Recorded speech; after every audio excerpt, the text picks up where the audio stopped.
les œuvres qui sont autour de vous, mais aussi de réfléchir autrement, d'être un peu ouvert à tous les questionnements qui traversent la société tunisienne aujourd'hui. Donc merci à tous les membres de l'association, du bureau, de nous avoir permis de faire cette petite discussion aujourd'hui sous la pluie. Donc j'ai le plaisir en fait d'animer cette table ronde. Vous avez différents acteurs de la société culturelle et surtout artistique tunisienne qui ont tous très chaud. Donc si je commence par Belel, qui est photographe, universitaire et aussi un des piliers fondateurs de l'association InArt.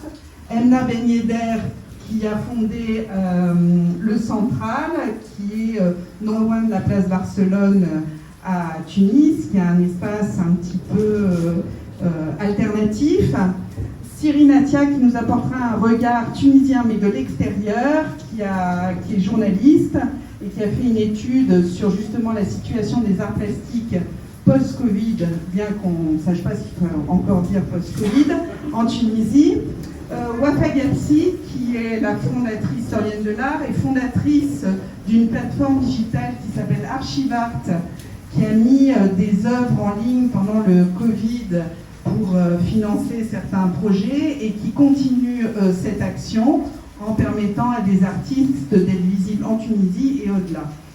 Malek Gnawi, artiste plasticien, il vient de terminer une exposition personnelle qui s'appelait Carthage et Saïda à la galerie Selma Saïda à Carthage, à la galerie Selma Feriani.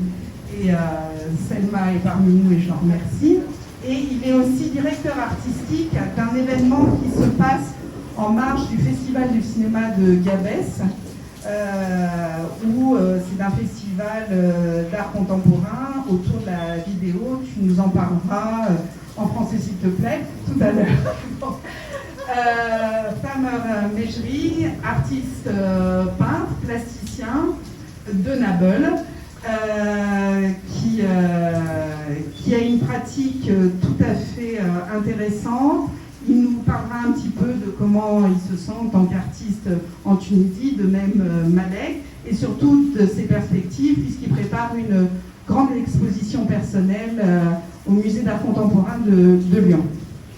Et enfin, Shiran Derazak, qui est professionnellement le président de la Fondation Rambourg, qui a lancé le Grand Prix de l'art contemporain pour cette fin d'année, mais qui est aussi un activiste culturel puisqu'il s'est occupé de Darekiem à Hammamet, que vous connaissez tous, et qui a aussi des projets dans la diffusion de l'art en Tunisie et pour casser un petit peu les frontières entre la Tunisie et l'extérieur.